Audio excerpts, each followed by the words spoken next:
E aí pessoal, beleza? A gente está aqui com mais um MDcast, esse sim é especial. A gente vai falar sobre Matrix e trouxemos aqui uma figura inusitada, olha só, para esse podcast. O Léo Lousada. Fala do canal, Léo. E aí, gente, beleza? Sou o Léo Lousada, eu tô tentando ainda sair da Matrix. E para isso eu montei um canal no YouTube chamado Conhecimentos da Humanidade, que é um canal para falar de simbologia, de religião, de mitologia. Então a ideia é desmistificar um pouco essas coisas e trazer um pouco de conhecimento mais imparcial sobre esses assuntos. Maravilha. Rodrigo? Oba, eu não tenho canal. E Emílio? Opa, beleza, pessoal? Toca a vinheta. MDcast.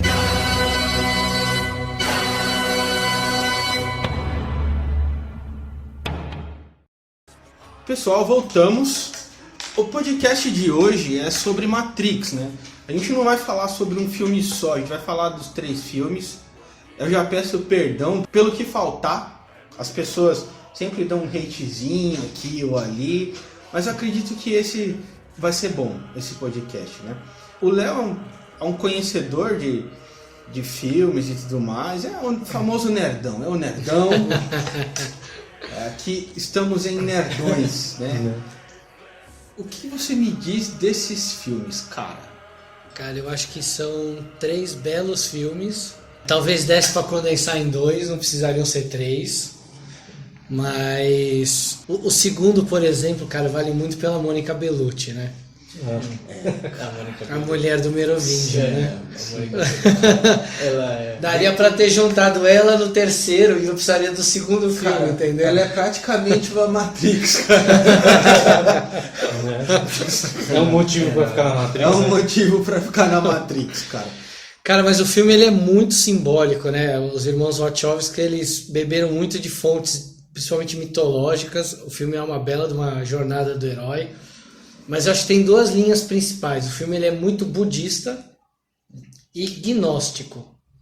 E aí a gente vai poder falar um pouco disso ao longo aí do podcast, falar quais são esses elementos que aparecem no filme. Tá? Então a gente vai fazer o seguinte, não nos antecipemos.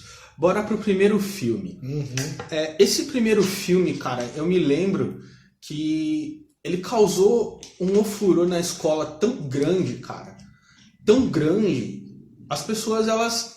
Tinha gente, cara, que tava se perguntando se estava na Matrix. Na sua época de escola, não no modelo design. Não, na minha época de escola. Cara. Exatamente. Né? E o professor resolveu fazer matéria especialmente para esse filme também. Nossa, excelente. Foi. Então, foi assim uma comoção muito grande em cima desse filme. Isso me deixou bastante impressionado, foi o que me fez ver esse filme. Eu fui querer ver esse filme por conta disso, né? E pra falar a verdade, cara, ali naquela época eu não entendi porra nenhuma do que tava acontecendo, cara. Eu só tinha aquele sentimento de coisa grande, entende? Era esse sentimento que eu tinha. Tá, cara, eu fiquei com 2 impressões do filme. A primeira, eu saí do cinema um pouco decepcionado. Porque o filme acaba com o Neo decolando e saindo voando. Falei, pô, agora que ele vai porrar todo mundo, agora que a coisa vai ficar legal, acaba o filme. Pô, agora que o negócio ficou bacana. E a segunda coisa, acho que foi um pouco disso. Eu saí com um grande ponto de interrogação na cabeça. Mas na época eu tive muita sorte, porque eu fazia faculdade na época que esse filme saiu. Legal. E eu tinha aula com 2 caras. Um que foi o cara que me redespertou para estudar essa coisa de símbolo. E um outro cara, que era o Salinas, que dava aula pra mim, e de alguma forma ele participou do filme. Então cara, eu trocava várias ideias filosóficas, coisas sobre o filme, porque eu não lembro agora, isso faz quase 20 anos, cara, não, mentira, faz uns 22 anos mais ou menos. Eu não lembro exatamente como ele participou do filme, mas ele é um professor de história da arte, de simbologia, me dava aula de marketing, e ele tinha... de alguma forma agido como um consultor de uma parte do roteiro. Então eu troquei uma ideia com ele na época, eu pirei com as coisas que ele falava. E aí foi uma época que eu tinha meio que parado de estudar essas coisas, e aí foi quando eu meio que ressuscitei para esse assunto e comecei a voltar a estudar. E aí eu falei, porra, eu quero entender esse filme de qualquer jeito. Quero entender por que, que o cara morre, por que o cara volta, por que, que ele toma 9 tiros e volta, por que, que isso. Queria entender a simbologia toda que tava ali, porque eu falei, meu, isso é muito simbólico. E tem muita coisa ali escondida. E aí esse cara me ajudou muito na época a entender isso, e depois eu fui pesquisando outras coisas, estudando outras coisas, consegui absorver outros símbolos em cima do filme, né? Entendi. A história do filme ele é muito louco, porque ele começa, deixa eu ver se eu não me engano, ele começa num corredor, né? Algumas pessoas batendo na porta de um cara que a gente entendeu que era o Neo, era o Keanu Reeves. Uhum. E aí essas pessoas vão pedir para ele alguma coisa, porque ele era um hacker, não é isso? Ele trabalhava num escritório, que eu não sei qual era o segmento, e ele era um hacker, então algumas pessoas encomendaram alguma coisa era com ele. meio, ele tinha uma vida dupla, ele tinha a vida ilegal e tinha a vida do escritório, que era aquela coisa que... Ele é programador, não era? Não lembro. Não sei, acho que ele é programador. Acho que ele era programador da empresa e tudo mais, até que o chefe dele fala que você tem um futuro muito grande e tudo mais. Sim, pode crer. E aí acontece, acho que é o início, né? Onde acontecem as coisas. Eu parei de entender no começo, que fique claro. No momento. Mas esse começo já tem muito símbolo, né? Primeiro já é o começo de jornada do herói. É o cara que tá desconfortável com a vida dele, ele sabe que tem alguma coisa diferente lá fora, mas ele tá ali naquele comodismo dele. E aí ele tá ali na internet buscando um cara chamado Morfeu, que é um hacker famoso. E de repente ele recebe uma mensagem, né? Siga o Coelho Branco. Verdade. Então, cara, primeiro já começa que o nome dele de hacker é Neo, que é o novo e ao mesmo tempo é um anagrama para One, né? Que é o escolhido. Aí depois, cara, ele recebe aquela visita dos caras que vão na casa dele comprar um programa lá, alguma coisa. Ele entrega pro cara. E a hora que ele entrega pro cara, o cara já fala pra ele, pô, cara, você é o meu personal Jesus. Você é o meu Jesus pessoal. Ali já tá tendo uma dica que o cara é o herói do filme, que o cara é o ser crístico, onde toda a jornada do herói vai rodar. E aí, a mina vira, chama ele pra balada, vira, tá com uma... Ele fala, não quero não. Ela tá com uma tatuagem de um coelho branco.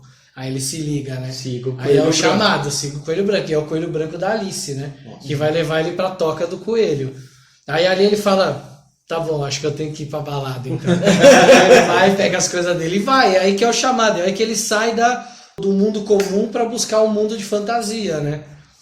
E isso é engraçado, se eu não me engano, inicia numa boate, né? Sim, Uma ele toca conhece a da- Trinity lá. Exato. Ele conhece a Trinity ali. Né? O primeiro contato com uma pessoa que não era da Matrix ali, né? Então, até aí ele não sabia tudo mais, mas ele fica com aquela pulga atrás da orelha que tinha alguma coisa ali, né? Entendi. E aí, prossegue. Então, aí, puta, cara, já conhece a Trinity, que é o que o Jung chama de ânima, né? É a parte feminina dele, né? Então, esse primeiro filme é muito legal porque é a construção da relação dos dois, que a gente depois vai descobrir lá na frente que ele só é o escolhido depois de 200 milhões de escolhidos que já passaram pela Matrix, ele só é o cara que vai resolver a porra toda por causa do amor. Eu falei palavrão, pode? Já falou, pode...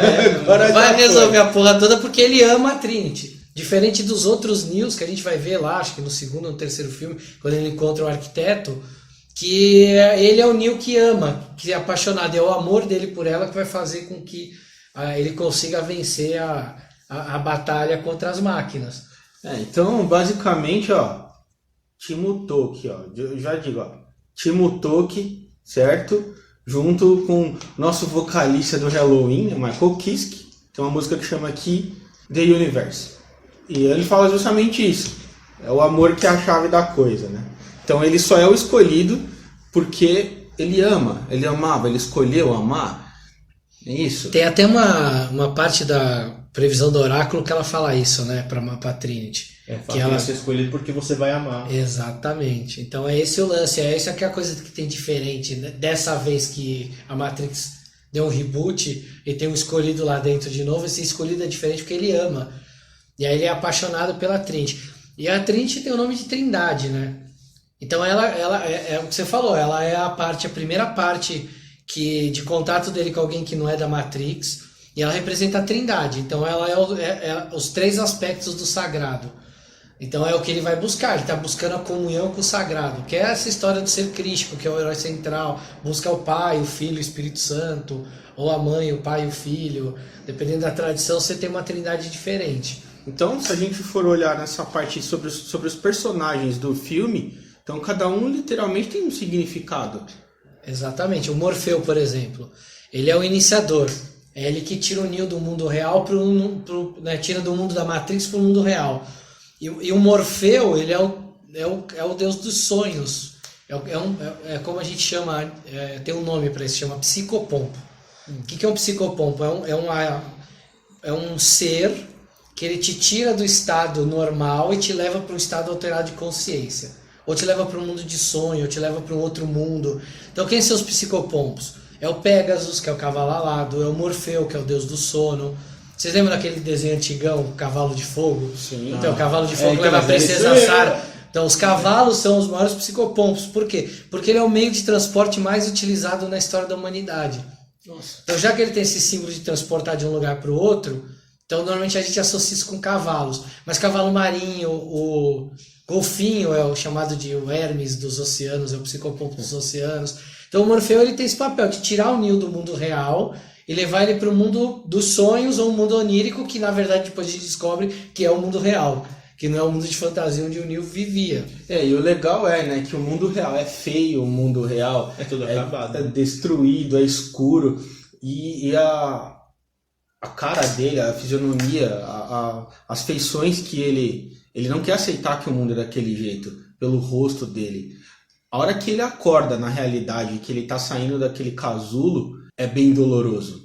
É o nascimento, né? Exatamente, ele nascendo, talvez de verdade, eu não sei. Porque ele nunca usou os olhos, que ele fala, né? Você nunca usou seus músculos, nunca usou seus olhos, tudo isso daí que você teve, é tudo mentira, né? Então pra ele é tudo novo mesmo, né?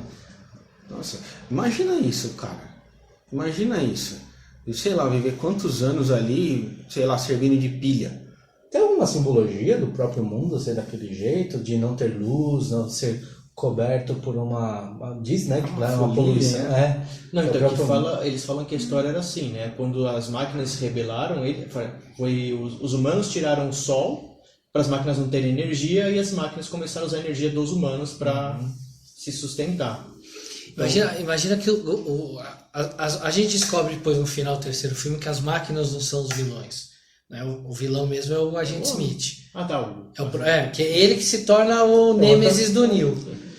O que a gente descobre no final? Que existe uma fonte, né, para onde o Neo volta. Então esse mundo que existe, esse mundo real, aí começa muito uma história do budismo. Né? O budismo acredita que a gente vive em Maya. Maya é uma ilusão.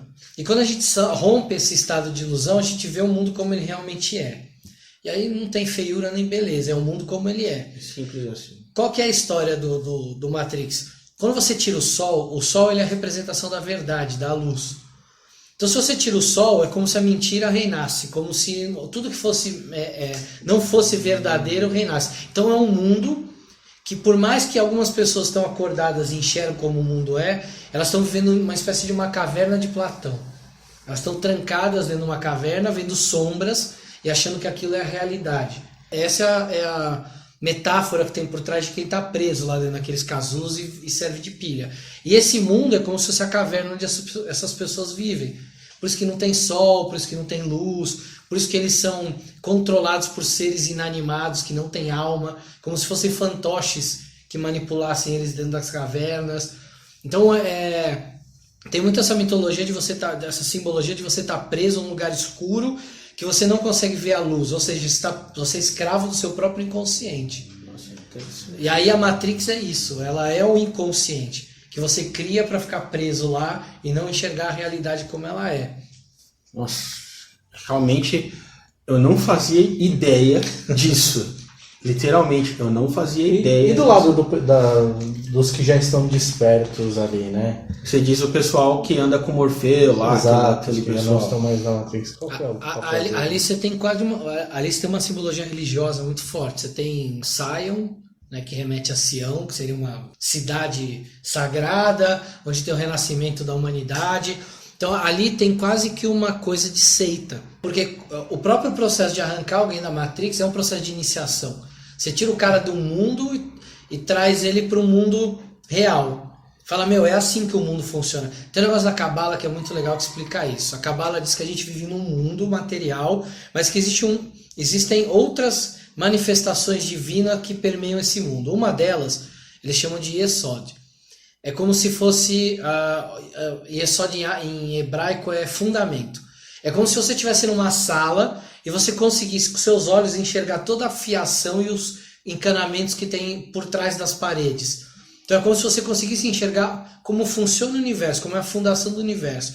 Então você aperta um interruptor, a luz acende, uma pessoa ignorante não sabe por que a luz acendeu.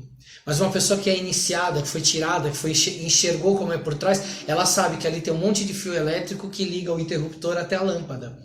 Então é mais ou menos esse o funcionamento. Quando você tira o cara, é quase como uma iniciação. Você arranca o cara daquele mundo, traz para o mundo real e fala, o universo funciona desse jeito. E aí todo mundo se veste com aqueles trapos, com aquelas roupas que lembram monges tibetanos. São cores ocres, né? Tudo cor meio marrom, meio parda, que lembra os monges também. Então é quase como uma vida monástica. E aí esse é o simbolismo ali de Sião. É uma cidade sagrada, onde se protege a pureza da humanidade e onde a vida é praticamente monástica. Porque os caras têm privação de comida, têm privação de luz de sol, têm privação de um monte de coisa. Como se eles vivessem numa meditação eterna ali, para tentar sair daquele estado e atingir o nirvana, que é a iluminação, que é a luz, aquelas coisas todas.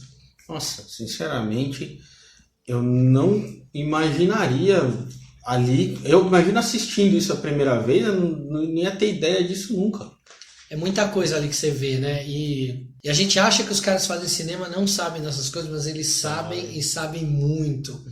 Muito. Qualquer enquadramento de câmera, o diretor ele sabe exatamente o porquê que ele está enquadrando daquele jeito, o que ele está colocando naquela cena e por que ele quer passar aquela mensagem. Impressionante. E os personagens, então, mediante isso que você disse, então cada personagem tem uma colocação, ele é feito para um propósito ali, uma peça de um propósito. Uma função, né? Uma função. Todos eles têm. Tem o que a gente chama de arquétipos. Eles são modelos originais de um tipo de personalidade. Então, por exemplo, na Jornada do Herói você tem um cara que é o mentor. O mentor ele é um cara que ele vai chegar uma hora no herói e ele vai falar, cara, o negócio aqui é o seguinte, é assim que funciona, eu vou te ensinar. Esse cara vai ou morrer ou sumir. Então, ó os exemplos de herói de mentor que a gente tem. O Gandalf do Senhor dos Anéis. Ele vai, começa a comitiva, vai lá em Valfenda, faz tudo que tem que fazer. Quando ele entra em Moria, que é o inconsciente, que é o subconsciente, ele enfrenta o demônio, ele cai. O mentor sai e os heróis têm que seguir sozinhos. Star Wars, Obi-Wan chega uma hora que ele olha pro Luke e fala, vai Darth Vader, me mata. Sim. Por quê? Porque ele sabe que se ele continuasse ali, o Luke não ia crescer. Então o mentor sai. No Matrix é o Morfeu. Ele não morre, mas ele é raptado pelo agente Smith. Então o Neo é a hora que o Neo fala, puta, agora eu tenho que me virar sozinho. Então é a hora que o mentor sai. Então olha, você tem o Morfeu que é o mentor. Você tem a Trinity que é a contraparte, que é a ânima, né? Que é a parte feminina do herói, que vai fazer o tal do casamento alquímico, que é o casamento do Sol com a Lua. Então ela vai representar a Lua nesse processo. Você tem o Cypher, que é o Cyber Lucifer. Ou seja, é o traidor digital, é o cara que dentro da Matrix vai trair todo mundo. E ele repara, ele se veste às vezes, tá todo mundo de preto, não sei o que, repara que às vezes ele tá com uma camiseta vermelha por baixo, verdade. Que é a cor do perigo, a da atenção, do pare. É verdade. Então os próprios personagens representam essas simbologias. Esse personagem, o Cypher, ele levanta um questionamento muito louco, que é o seguinte, ele quer voltar para a Matrix. Ele não quer acordar. Ele não quer ser desperto. E ele então pede, ele fala, ó, me dá o que eu quero e beleza. Basicamente isso, eu entrego o pessoal e você me reintegra a Matrix. E ali eu pensei na época, por que não voltar para a Matrix? O grande problema é depois que você sai. É possível voltar, hein? Não sei. Tem uma coisa que ele fala que é muito legal. Ele fala naquele jantar, né, que ele tá comendo um bife lá, ele vira e fala assim, eu quero fazer isso, mas eu não quero lembrar de nada. Ele pede para se apagar. Exatamente. No budismo a gente tem um negócio que é o samsara, né? Você vive várias vidas até chegar na iluminação. E é cada vida que você volta, você esquece a vida anterior. Então é muito esse conceito de quem continua na roda de erro o tempo todo e que cada vez que volta esquece da vida anterior, esquece da vida anterior. E as pessoas que saem dessa roda de samsara, que são as pessoas que enxergam esse mundo lá fora, falou, opa, legal, o mundo real é desse jeito, eu não quero voltar para esse mundo de ilusão. O Buda fez isso. O último processo de iluminação do Buda lá embaixo da figueira foi lutar contra o próprio ego dele, que era a Maya, que era essa ilusão, que ele rompe, enxerga o mundo como ele é e fala, ok, entendi como funciona e já entendi que eu não vou iluminar sozinho. Preciso esperar todo mundo iluminar para eu poder, de novo, me dissolver no todo. Então, basicamente, o que o Cypher não queria.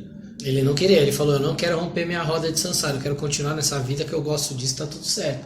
Será que seria mais ou menos um processo de reencarnação ali? Seria? Se a gente for trazer para um entendimento mais ocidental, seria um processo de reencarnação, onde a pessoa reencarna e esquece.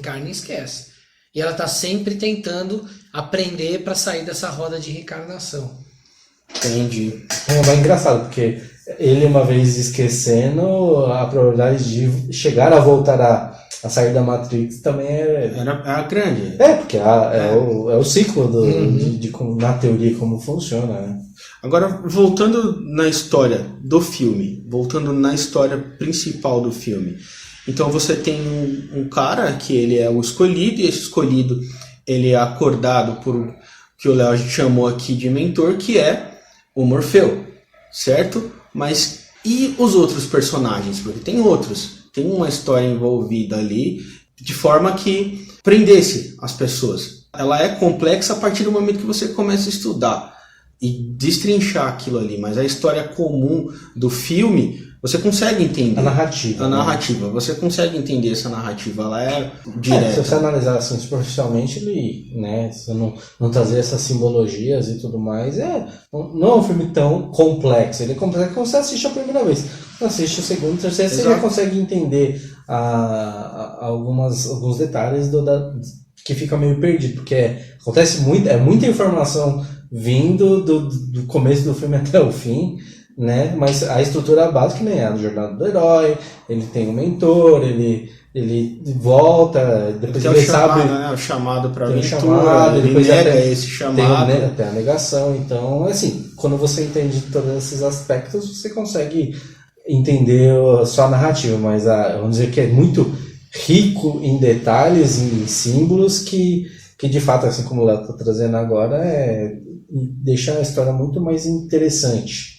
Léo, você acha que é correto a gente afirmar que o inimigo ali que se apresenta no primeiro filme é a própria Matrix, já que o Smith, que é um personagem que é inserido como um policial da Matrix, ele é um agente, literalmente. Então, é como se fosse um antivírus, digamos isso, assim, né? Isso. Engraçado, tem um detalhe, não sei se pular, né? Não tem spoilers aqui, spoilers ali, porque tá falando do filme, detalhes, mas quando o Neo, no final do filme, ele entra dentro do Smith. Sim. Não é? Que na teoria o Smith se desintegra ali. Eu acho que deve ter uma parte simbólica ali, né? Do ser divino, né? Que o Neo tá por uma inconsciência, sei lá, artificial ali. Até então o Smith ele era uma consciência artificial ali, não é? Ele é mais ou menos o que você falou, ele é tipo antivírus e ele vira um vírus depois, né? Ele se torna isso. Aquele final ele é muito simbólico, porque assim, é o que vocês estão falando, é uma jornada do herói. Então, para o nosso inconsciente entender aquilo é muito fácil. É o tal do mundo mito do Campbell, que todas as culturas têm uma jornada do herói. A gente vê muito filme épico que tem jornada do herói, sempre a mesma história. O herói tá lá parado, recebe chamado, ele fala, não quero ir, não, tá bom, eu vou. Aí ele começa a aceitar que ele é um herói, ele conhece os vilões, conhece os amigos, e aí ele vai passar por uma parte que é muito importante, que é o abismo. Que é a hora que o herói entra dentro dele mesmo e vê quem ele é de verdade e se assume como herói. No Star Wars tem uma passagem muito legal, né? Quando o Luke entra lá em Dagobah, ele entra naquela caverna subterrânea, que ele enfrenta o Darth Vader, que é a sombra dele, e ali ele quebra a máscara e vê que é ele que está dentro. Então ele percebe que é ele mesmo a sombra dele próprio. Aí a hora que o herói saca e fala, o vilão é um reflexo meu. Então eu não sei se eu não julgaria a Matrix como vilão. Jogaria a Matrix como um mundo que é criado para prender as pessoas, mas o vilão ali mesmo é o Agente Smith. Tanto é que nessa parte, quando o Neo ele toma 9 tiros, que é o número do iniciado. Ele morre. Então 9 é o número da iniciação. Ele morre, a Trinity traz ele de volta por causa do amor. E aí quando ele volta, cara, ele entra dentro do Agente Smith e estoura ele dentro pra fora. A gente tá falando de um herói, de um ser crístico. Qual é a cor relacionada ao sol? É o amarelo, o dourado. A hora que o Neo estoura o Agente Smith de dentro pra fora, é uma luz dourada que sai. Então ali mostra que ele venceu a sombra dele, o inimigo dele. Ele destruiu aquela parte, ele se torna o herói, o iniciado. É a hora que ele fala, ok, eu sou o cara, eu sou iniciado. Tanto é que no segundo filme ele já começa chutando bundas, né? Bem fodelão no segundo filme. Porque ele já fala, a Matrix é um produto do limite da minha mente. Se eu sair do limite que ela me impõe, eu posso fazer o que eu quiser. E aí é o que ele faz, ele voa, ele dá super soco, super poder, super velocidade, vira o Superman dentro do Posso só da contar Matrix. um pouco, uma dúvida minha, por exemplo, logo quando o Neo entra na Matrix, eles têm um conflito ali no carro com a Trinity e tal, eles vão tirar um bicho que tá dentro dele. Só que eles tiram o bicho pelo umbigo. Por quê? Porque... Primeiro, o que é o bicho e por que assim, o umbigo é aquele contato que você tem com a sua mãe, né? Isso. Então, olha só, imagina que aquele bicho, né, a explicação é que ele é um localizador. Ele serve para eles saberem onde ele está, mesmo dentro da Matrix. E aí, o que eles fazem? Por que eles tiram pelo umbigo? O umbigo, quando você está na barriga da sua mãe, é o lugar por onde você troca energia com ela. Qual é a energia? É a energia de nutrição. Ela te nutre pelo umbigo. Os orientais, né, principalmente os hindus, acreditam nos chakras. E a gente tem um chakra aqui que fica no umbigo, que é o chakra umbilical, ou do plexo solar, que é o chakra que eles consideram que a gente troca energia com todo mundo. Então, quando eles tiram aquele bicho que é um robô, né, uma máquina, quando eles tiram aquela máquina pelo umbigo, é como se estivessem falando simbolicamente que a partir daquele momento o Neo não troca mais energia com as máquinas. Ele se libertou daquele sistema, entendeu? Eu entendo que veio de uma decisão, né, que ela fala, né? Eu só vou tirar se você decidir a partir daqui se vai continuar, quer conhecer o Morpheus ou não, né? Que ele tava dizendo, não, eu quero tal, e aí eles tiram de fato o bicho de dentro dele, né? Senão você daqui, se você decidir ficar, você vai acordar no seu apartamento como se nada tivesse acontecido, né? E é bem simbólico, né? Porque rompe o cordão umbilical com a Matrix, né? É a hora que ele fala, opa, tá bom, agora eu quero cortar mesmo esse cordão umbilical, vou conhecer o Morpheus, vou ver o que acontece. Literalmente deixar de ser pilha, né? Literalmente. E aí ele chega até o Morpheus. E aí ali ele tem uma escolha, o Morpheus é apresentado para ele, tem um diálogo junto com o Morpheus ali e tudo mais, e só entra ele na sala. Só entra ele na sala, ou seja, é um processo que ele tem que fazer sozinho. E do lado direito dele tem um espelho, né? Muito curioso, ele tá lá, tá tudo bem escuro assim, mas do lado tem um espelho...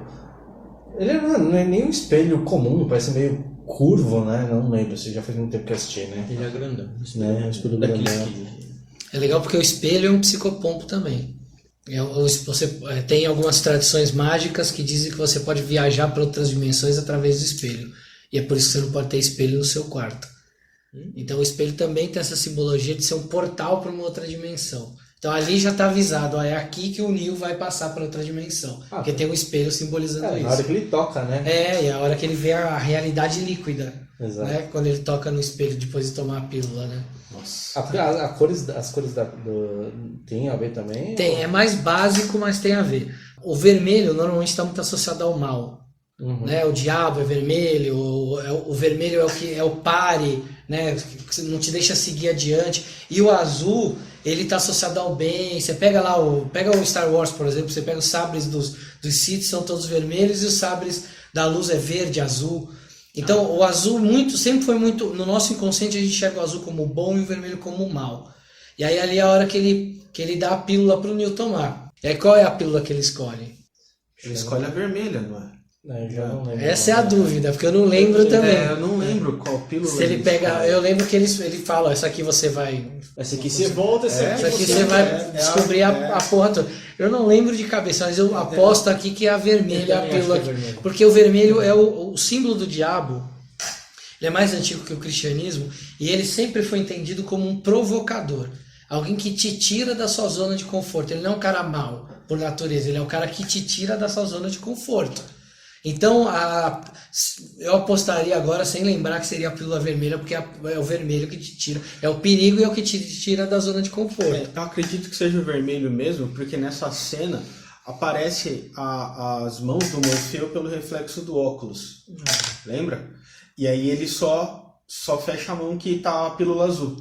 E a vermelha fica aberta.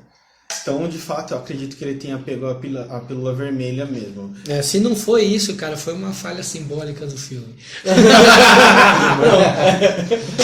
O vermelho é o que provoca, tira o cara da zona de conforto. A pílula vermelha faz todo sentido.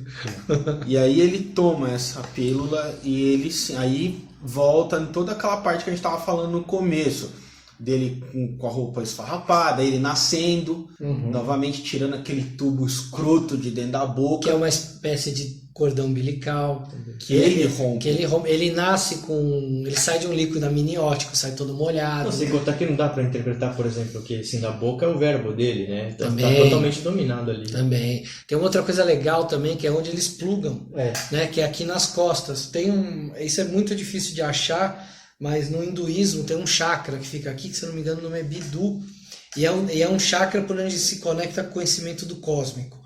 E aí, os caras plugam o negócio para entrar ou sair da Matrix aqui, né? Bem nas costas, aqui onde tem um ossinho aqui na base da cabeça, que é onde tem esse tal desse chakra.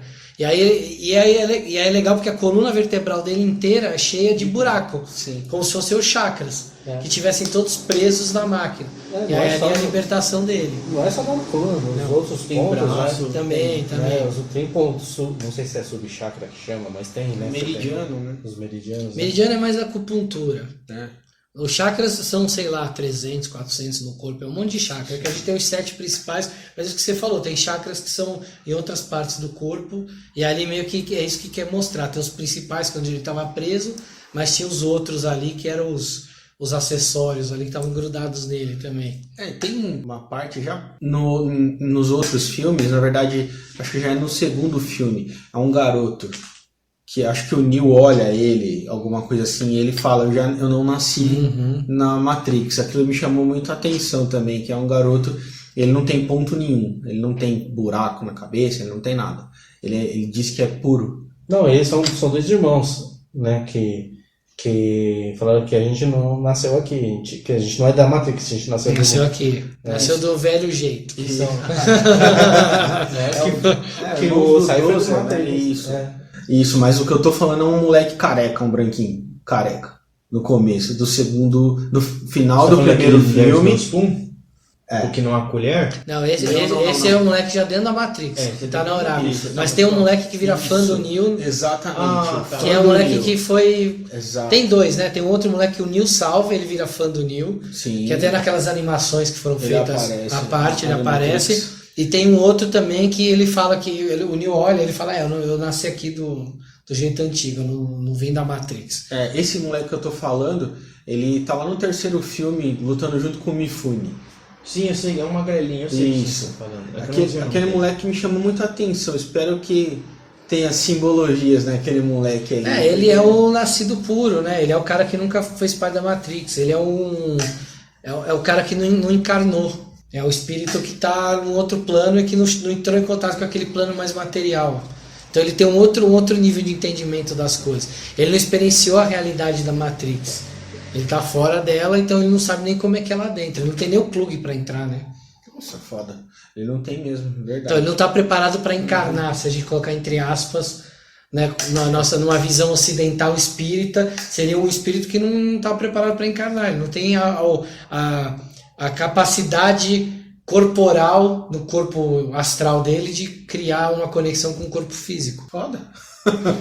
Foda. E finalizando o primeiro filme, o Neo, junto a Trinity, eles vão salvar o Morfeu, já que o Morfeu ele é ele é capturado, né, pelos agentes e Não, mas só não esquece de falar uma parte antes dessa que eu acho importante, que é justamente a parte que ele vai no oráculo e o oráculo, entre aspas, convence ele de que ele não é o escolhido e ele fica todo na dúvida e você fica meio falando assim, qual que é o papel do oráculo? É meio provocar o cara? Porque assim, você olha pra atriz mesmo, a interpretação daquele papel, não é um papel tipo aquela mãe acolhedora, um papel bonzinho. Ela é meio filha da puta também, assim, desculpa se eu posso falar a palavra. Ela até chega, a impressão que dá é que ela é acolhedora, porque ela tá fazendo biscoito, ela tá com as crianças ali, mas ela, de fato, você fala, essa mulher é uma filha da puta, essa negrona, caralho. Então, sem contar que também tem um aspecto, por exemplo, ela é cheia de criança em volta e tá fumando cigarro, ou então fala, meu, e aí? Acho que ela tem uma função meio mística ali, né? A própria forma, assim, daquele... No tanto que até fala, você achou que ia achar o que aqui, né? Uma pessoa, sei lá, um mago, alguma coisa assim do tipo, né? Logo de cara, ela incomoda muito, que ele vai derrubar um vaso, né? E aí acho que ele pega o vaso, né? Ele esbarra no vaso, né? Não, ela vira pra ele e fala assim, cuidado eu te vaso. Desculpo. Aí pelo quê? Pelo vaso que você vai quebrar. Aí ele derruba o vaso e quebra. Aí ela pergunta pra ele, e aí, você quebrou o vaso porque eu falei que você ia quebrar? Ou você já ia quebrar o vaso? Ela tem muito um arquétipo, cara, de vó. E esse arquétipo é o arquétipo, por exemplo, da Umbanda aqui no Brasil, da Preta Velha. Ou o arquétipo da Baba Yaga, ou o arquétipo da bruxa, ou da Norna, ou da Moira, que são os arquétipos das velhas que tecem o fio do destino. E elas nunca vão te falar qual é o seu destino, mas elas vão te provocar. Falei aí, porque você que faz o seu destino. Eu tô aqui tecendo os seus fios, mas se você quiser romper um dos fios, você pode romper a hora que você quiser. Então, ao mesmo tempo que ela é essa avó acolhedora que faz cookie para ele, ela também é a que provoca. Por quê? Porque é um arquétipo que está muito ligado à ancestralidade do inconsciente. Então é como se ela estivesse tirando lá do fundo do inconsciente dele quem ele é. Os medos dele, as dúvidas dele. E ela, é engraçado porque ela já conheceu todos os outros Neos que passaram por lá. Sabe como eles são. Porque ela junto com o arquiteto, são as duas entidades que continuam sempre iguais. Não importa qual versão da Matrix seja rodada, os dois programas estão sempre iguais. Eles guardam a memória de tudo que aconteceu. E aí ela é isso, ela é essa ancestralidade que vem e fala assim, eu não sei se esse Neo aí vai dar certo ou não. Se é mais uma versão que falha. Assim, ela é o polo feminino do arquiteto, né? Ela é o polo feminino do arquiteto. E engraçado, porque... Ela é a Sofia, para os gnósticos. Que é a sabedoria. E o arquiteto é o demiurgo. Qual que é a história dos agnósticos? Deus veio aqui, criou o mundo e falou, vou tirar umas férias, amigão, você cuida aí? E aí esse amigão falou, beleza, eu vou fazer do meu jeito. E esse amigão é o demiurgo. Ou seja, os gnósticos, eles acreditam que você iluminar é você morrer. Você sair dessa vida, não pelo suicídio, mas pelo conhecimento, pela gnose, que é o conhecimento místico, que aí você morre e vai encontrar o Deus verdadeiro e vai sair desse demiurgo. É o que o Obi-Wan fez. Quem? O Obi-Wan. Que o Obi-Wan fez. Que o Neo faz. O Neo, ele conhece o demiurgo, ele vai lá conhecer o arquiteto. Ele fala, esse cara é o Deus da porra toda aqui. Então é ele que eu tenho só que esse cara aqui não é o Deus de verdade, não foi ele que criou isso aqui. Ele é só uma representação de Deus que está tomando conta disso aqui. E ele é um cara meio do mal. Porque ele não quer que a coisa acabe. É engraçado que essa é a impressão que o filme passa, que o arquiteto é do mal, mas não foi a impressão que eu tive. Por que não? Ele tem uma função. Exato. Qual é a função dele? Manter o sistema funcionando, ponto. Qual é a função do oráculo? Dar escolha para as pessoas. Por isso que ela é a sabedoria, a Sofia. Mesma coisa que na mitologia judaico-cristã. Você tem Adão e Eva que vão comer o fruto proibido do conhecimento do bem e do mal. Então até ali não tem bem e mal, eles são iguais a todos os animais que estão no Jardim do Éden. Quando eles comem o fruto, eles conhecem o bem e o mal, é a hora que eles saem do paraíso para experienciar a verdadeira manifestação da criação divina. E é a mesma coisa ali. Ela quer dar essa escolha, ela é a sabedoria, a Sofia. A serpente dá um fruto da sabedoria. É uma maçã, né? Um fruto que tem uma casca vermelha, que é a mente, com um fruto branco dentro, que é todo o conhecimento possível. Se você cortar a maçã na transversal, ela forma uma estrela de 5 pontas que representa o ser. Então tá tudo englobado no mistério da maçã do conhecimento. É uma serpente, que é um símbolo antigo de conhecimento, que vem do caduceu de Hermes, vem das serpentes que sobem as árvores em busca dos conhecimentos místicos. Então tudo está permeado em todas as culturas. E essa é a verdadeira sabedoria, você experienciar a criação. O que ela quer? Que você escolha se você quer experienciar ou não. Tanto é que a proposta que ela faz no fim do filme. E o arquiteto é o cara que fala assim, não, eu preciso manter essa porra funcionando, porque todo mundo tem que permanecer dormindo, porque a Matrix tem que funcionar do jeito que funciona. E eles entram, na realidade, quando o terceiro filme acaba, você com um olhar mais leigo, pelo menos foi a impressão que eu tive, fala, porra, e a porra do arquiteto ganhou essa merda, cara? E Não, eu foi os um dois, acordo. exatamente, foi um acordo. Eles geraram um equilíbrio ali de alguma forma, não é? E eu fiquei com essa sensação de não acabado.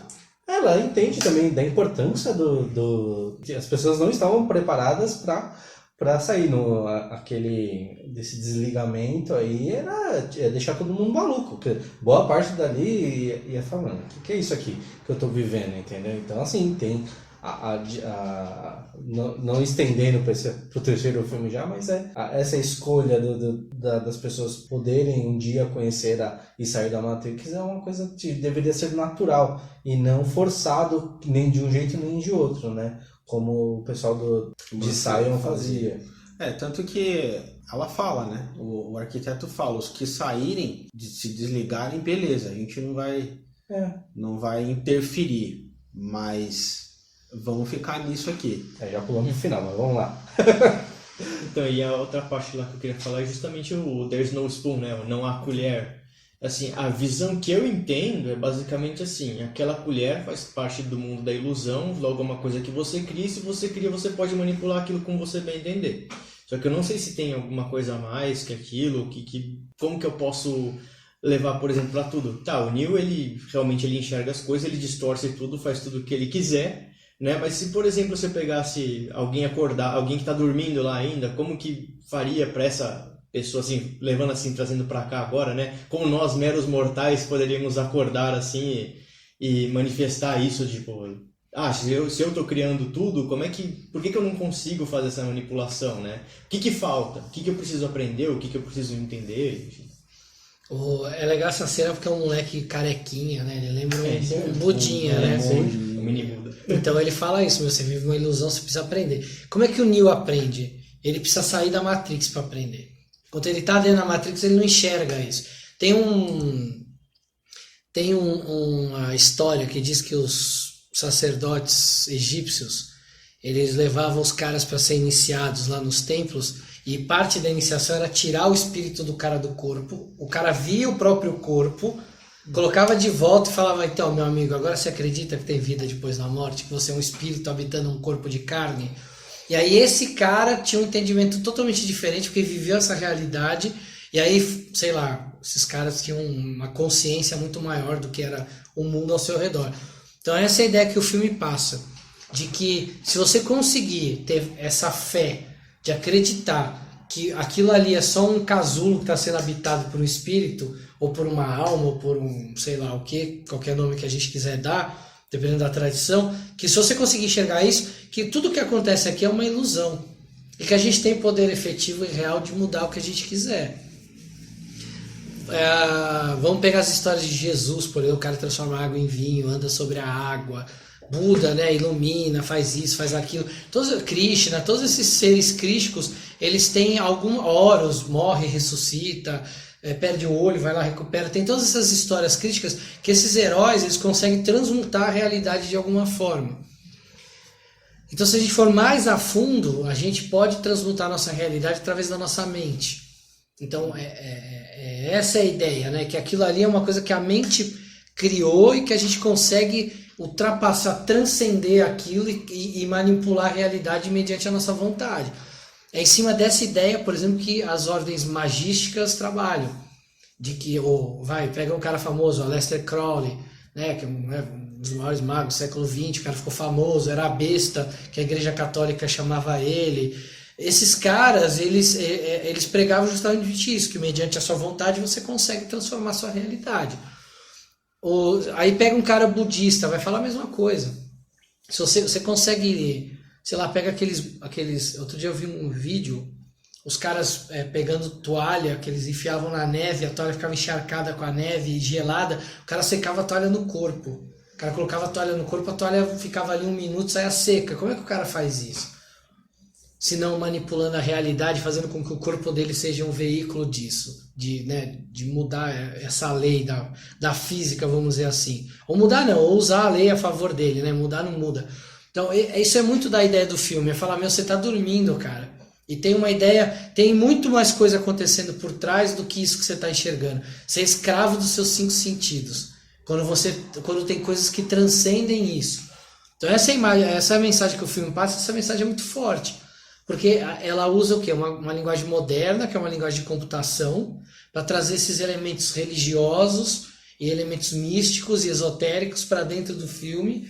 E aí, funciona isso muito bem, porque tem um estilo bonito de ver na tela, tem um design legal de roupa, de ideia, tem efeitos que para a época foram aquele efeito da bala, né, o bullet time, que foram efeitos que na época revolucionaram o cinema. Então, cara, você traz tudo isso com uma jornada do herói, com uma ideia esotérica, aí é de explodir a cabeça, né, cara? Sim. Você conseguir amarrar tudo isso, né? Eu acho que fizeram um trabalho extremamente bem feito, porque quem tá envolvido com o mundo esotérico e afins, o cara pira, e quem não tá, o cara pira também. Então isso é uma coisa muito bem feita, muito difícil de fazer, eu acredito. Tanto que, na minha concepção, eu não vi filme como Matrix. Daquele jeito eu não vi mais. Eu não consegui enxergar daquela forma. E no final desse filme, ele vai atrás do Morfeu e ele salva o Morfeu, não é isso?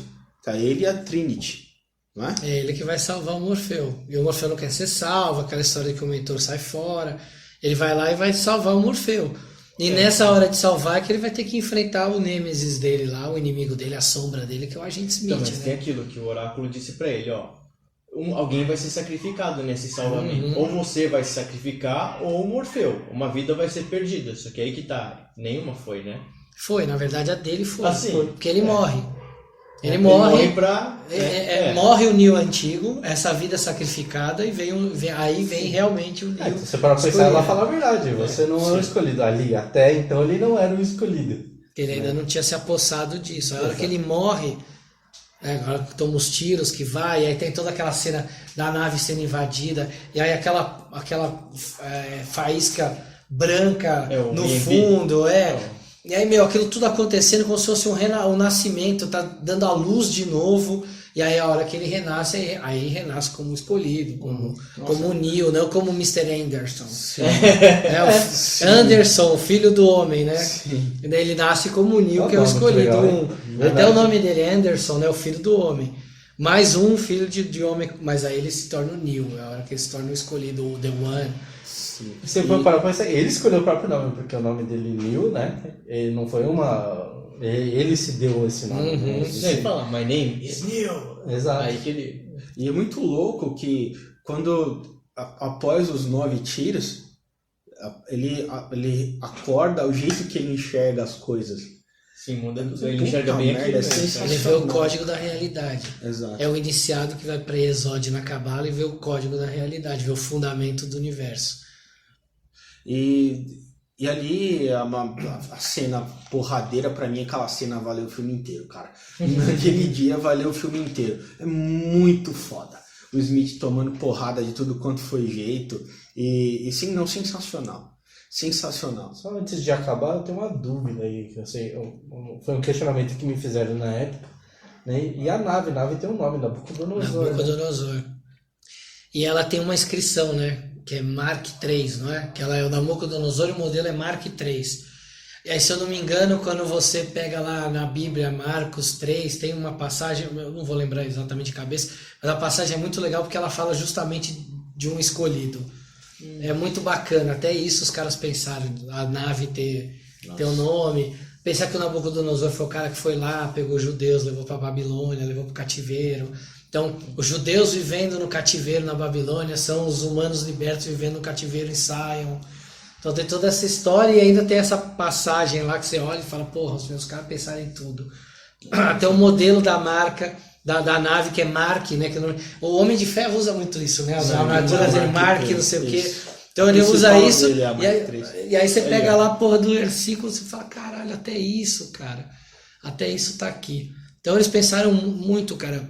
Outro personagem que eu acho muito legal, que já é do segundo filme, é o Merovingio. Já vamos entrar no segundo filme, Oba. Porque o segundo filme, cara, ele é uma ponte, né, de ação. Na verdade, os caras falam, nós precisamos de um filme de ação que arrebente pra caralho. Então já tem muito menos mitologia e simbologia no segundo filme. O terceiro já tem bastante de novo. Mas o segundo filme, cara, tem pouco, mas tem a história do... Tem duas coisas que são importantes. O Merovingio, que é um personagem bacana. O Merovingio, ele é uma espécie de um Lúcifer. Tanto, ele se veste assim. Inclusive. Então ele assim, ele é um cara que ele não participa, que nem o Lúcifer, não participa, mas se precisar dar um jeitinho aqui pra ferrar com um lado ou com o outro, eu vou ajudar. E é legal o nome que eles escolhem, porque assim, Merovingio vem de... o nome em inglês dele é Merovingian, e vem de uma dinastia europeia muito antiga. E tem uma lenda por trás dessa dinastia, que essa dinastia merovingia seriam os reis que eram descendentes de Jesus Cristo. Então tem a história que Jesus teve filho, um foi para a Inglaterra, um foi para a França. Essa que foi para a França, que era uma filha, teria tido filhos, e dessa dinastia, tinha uma dinastia que era uma dinastia divina, que era os Merovingios. E aí esse cara vem daí. Porque a Igreja Católica considerava essa dinastia uma heresia. Porque não podem admitir que Jesus teve um filho. Então era uma heresia esses Merovingios. Então é como se fossem demônios, hereges. É por isso que os caras pegam o nome de Merovingio. Caceta, velho. E aí o cara é uma espécie de Lúcifer, né? Ele tem uma mulher que é uma súcubus, que tenta o Neo. Tanto é que, o que ela pede pro Neo? Fala, eu quero que você me beije. Só que eu Porque nem como você beija ela. Ainda aponta pra Trinity. É isso, ela é uma súcubus. Ela se alimenta de energia sexual. E ela tá junto com o diabão ali, que é o Merovingio. Então ele é isso, ele é uma espécie de um Lúcifer da história. E aquela boate dele que já remete ao inferno, a uma coisa um inferninho, carnal, né? exatamente. Não sei se vocês viram a série nova, Lúcifer. Sim. Ele é dono de uma boate. De uma boate. É um inferninho. Né? Até lá na Augusta tem um inferninho. Mas tem um barzinho chamado Inferninho. Assistam Lúcifer. É uma puta série. Legal, gosto. legal. Assistam Lúcifer. É bacana a série. E ele acha esse Merovingio, ele na verdade, a Trinity, né, acontece um quebra-pau desgraçado. Aí tem um personagem que ele é inserido na história, que acho que do segundo filme é o que eu mais gosto, é o Serafim. Eu acho o Serafim... Esse cara Não, eu acho o Serafim espetacular. Ele é todo calado, assim, caladão, ele tem um jeitão. E ele aparentemente sabe as coisas que estão acontecendo por trás. Tanto na parte junto ao oráculo, quanto na parte junto ao Neo. Porque o Neo tem uma hora que ele fica meio ressapiado com o oráculo, não é isso? É legal o nome que escolhem pra ele, né? Serafim, né? Porque ele não é uma pessoa. Ele é um intuito. E aí por isso que é o nome de uma classe de anjo. Porque os anjos não são pessoas, eles são intuitos. É como se Deus falasse assim, eu preciso de alguém para matar todo mundo, então vai ter o anjo da morte. Mas se você chega pro anjo da morte e fala, não mata ninguém. É uma função que o cara tem no universo. É tipo, eu sou isso, eu sou o anjo da morte, eu sou o anjo disso, eu sou o anjo daquilo. E o Serafim é isso, ele não é uma pessoa que está dentro da Matrix. Ele é um programa, ou seja, ele não tem julgamento de bem e mal. Ele simplesmente tem uma função e a função dele é cumprir aquilo e acabou. Tô me começando a fazer uma piadinha aqui. Faz, pô. Faz a piada japonês. Tem que ser um serafim, né, mano? Fazer tem que ser um serafim de ajudar o oráculo. Eu vou editar isso aí. Eu gostei, acho que tem que deixar. Eu adoro piada assim. Faço várias no canal. Conversa com o Emílio uma hora, você vai ver que isso aí é mestre, essas piadas merda. E o chaveiro, né? O Keymaker, sim. Eles estão indo em busca de uma pista de onde está Qual que é o plot dessa história, dessa segunda? Vai ficar mais fácil pra gente ilustrar. Qual que é a busca desse nessa segunda história? Eu não lembro direito. Da segunda é que o Neo tem que chegar no arquiteto, não é? Isso. Pra zerar a Matrix, e pra isso eles Exato. precisam achar o cara que tem as chaves, que é o Keymaker, Isso. que tem a chave de onde pra chegar onde tá o arquiteto. Isso. E aí eles vão até o Merovingio, porque o Merovingio que sabia onde o chaveiro tava, né? O chaveiro como tá os cuidados Do Merovingio, isso. É assim, eles que parece que tem um negócio que o Merovingio é capaz de fazer para assim, às vezes ele vem a ordem, por exemplo, do arquiteto de deletar um programa, só que ele consegue esconder por debaixo dos panos, coisa assim. Ele é como se fosse um burlador. Um burlador, um diabão mesmo, É um né? diabão. Eu tô aqui só pra pegar a galera que quer ficar aqui no inferno comigo e eu escondo pra não morrer. E aí esse cara, ele é caçado, né? Porque ele tem a chave pra abrir as portas. Tem aqueles eles entrarem nos corredores, aí tem as chaves que eles vão abrindo portas. Cara, em linguagem de computação, é você hackear um sistema e chegar onde você quiser dentro do sistema. E aí você vai pelas portas, né? Que até a própria linguagem de computador você usa portas. Os backdoors. As backdoors. E aí, cara, misticamente, cara, é o herói dominar aspectos de controlar qualquer parte do universo. Ele tem acesso a qualquer coisa, qualquer porta, qualquer caminho. E aí o que ele tá querendo chegar? Tá querendo chegar até o Demiurgo, que é a fonte daquele sistema. Então ele vai buscar as personalidades ali que agregam a ele aquele conhecimento que ele precisa para chegar até lá. Por isso que esse filme ele não é tão legal assim, ele é mais raso que o primeiro e que o terceiro. Porque a ideia por trás dele é essa, preciso de um cara que abre a porta que eu vou chegar no arquiteto. E basicamente é isso. Tem um personagem nesse filme que eu fico pensando qual que é o significado daquele personagem, que é aquela menininha. Acho que é Shanti o nome dela. É uma indiana. Ela e a família. O Neo tá preso numa estação no terceiro filme, né? Foi no terceiro? Não, ela aparece no segundo, mas depois no terceiro também. Ela aparece com os pais, mas depois ela aparece sozinha no final. Sim. E ele fica preso ali naquela estação de trem, de metrô, e essa que menina... é o limbo, né? Isso. E essa menina aparece junto com os pais, né? E aquele fulano doidão que manda em tudo ali naquela estação, lembra? Tem um cara... se eu não me engano, parece que os pais da menininha fizeram um acordo, não sei se foi com o Merovingio ou com alguém, pra salvar a menininha. Tinha um negócio desse, isso, tinha? com o Merovingio. Ela era um programa que ia ser apagado. Isso, né? isso aí. E eles faziam um acordo com o Merovingio pra salvar ela. Então, basicamente, essa menininha apareceu para dar um significado maior ao Merovingio, para dar uma explicação melhor para ele, porque eu não entendo. Também, mas aí ela é indulta, aí traz essa coisa de chakra, de hinduísmo, de tudo que está participando ali do filme, é mais um reforço simbólico. Essa questão do limbo, que é para onde o Neo vai no fim, né? Que é ali que você saca que o Neo ele não é só o escolhido dentro da Matrix. Que ali é a hora que você fala, pô, o cara é meio máquina, meio humano. Então é ali que você começa a sacar que no final do filme ninguém vai ganhar. Porque ele é a junção das duas coisas. Então ele vai dar um jeito de fazer uma síntese entre os dois polos. E aí ele passa para... né, porque no final desse filme eles são atacados pelas máquinas e ele emite um pulso eletromagnético que desabilita as máquinas e ele entra em coma. Isso. E é assim que ele vai ver a menina lá. Então, como se a menina fosse... Não é essa hora no limbo que ele vê a menina? Eu acho que não. Não, é no trem, quando ele fica preso nessa parte do limbo. Uhum. Tem um trem, aí a menininha entra com os pais no trem, ele vai embora, só que ele não pode entrar. E essa menina só vai aparecer de novo no final do terceiro filme, junto com o Oráculo. Lá que tem aquele céu, o sol, o arco-íris e tal. E essa menininha também que o Serafim protege? O Serafim fica com ela um pouco no terceiro filme. Então... Eu acho que ela pode ser tipo um aspecto puro dele, da espiritualidade pura dele, que vai ser destruído, mas não pode ser destruído, porque tem algum conhecimento ali que precisa ser guardado. É por isso que ela encontra ele no limbo e vai, depois a Oráculo fica com ela. Alguma coisa que precisa ser mantida. E como é uma criança, é um aspecto de espontaneidade, de criatividade, de pureza que o herói tem.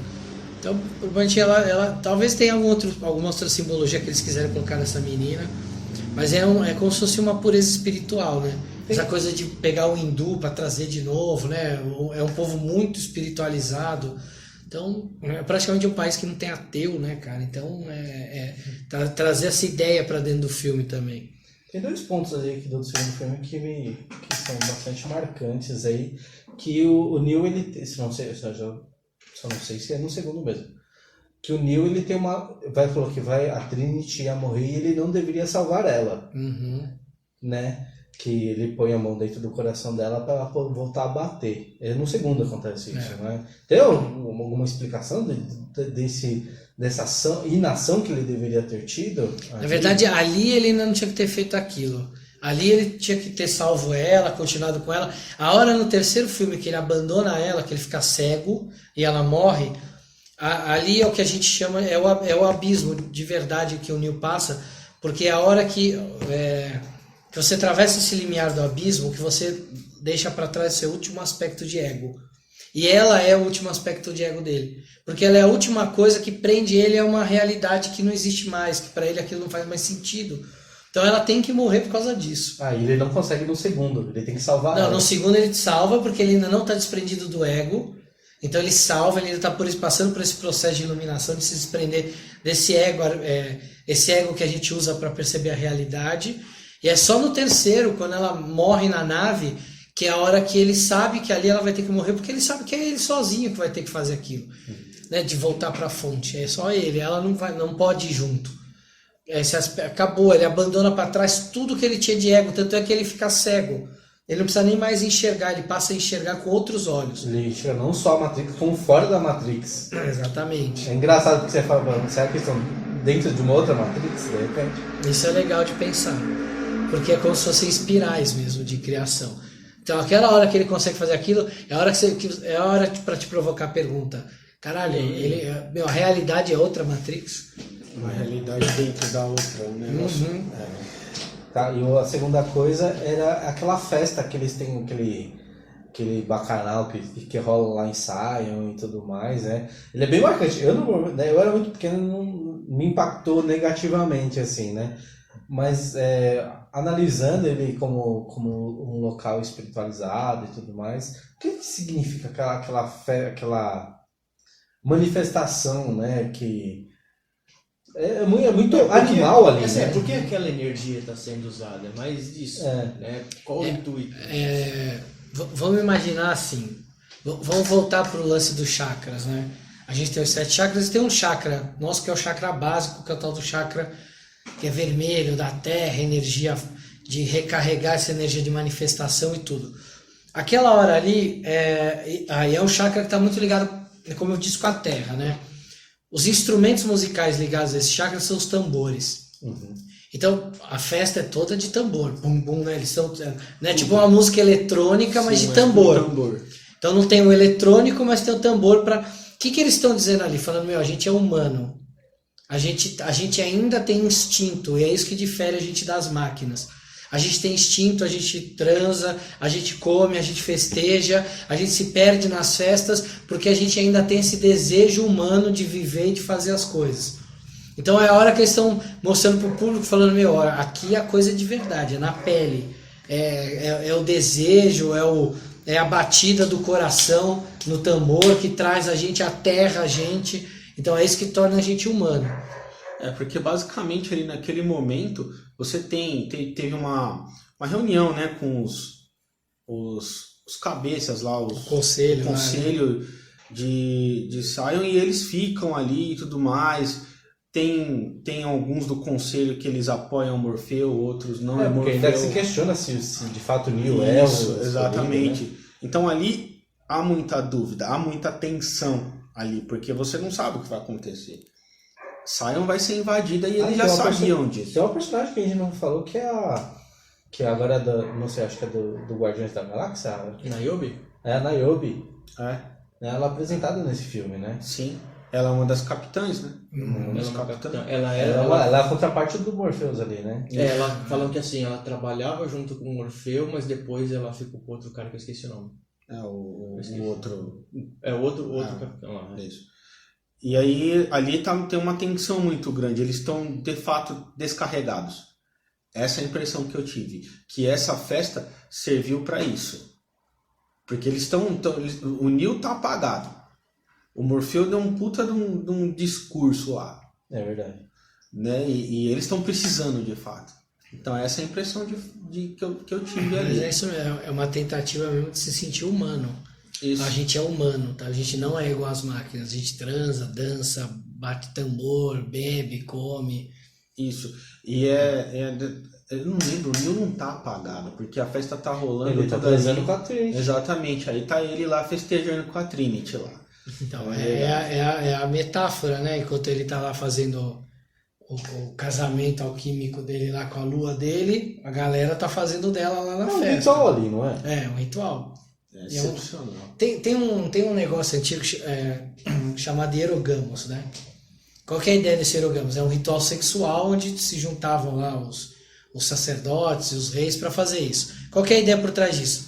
Que o rei e a rainha davam uma boa de uma trepada e que é isso que resolvia as guerras. Fazer um amorzinho. Fazer um amor, não, não era um amorzinho, não, era uma senhora de uma para poder. Uma chumbada. Não, os celtas faziam isso.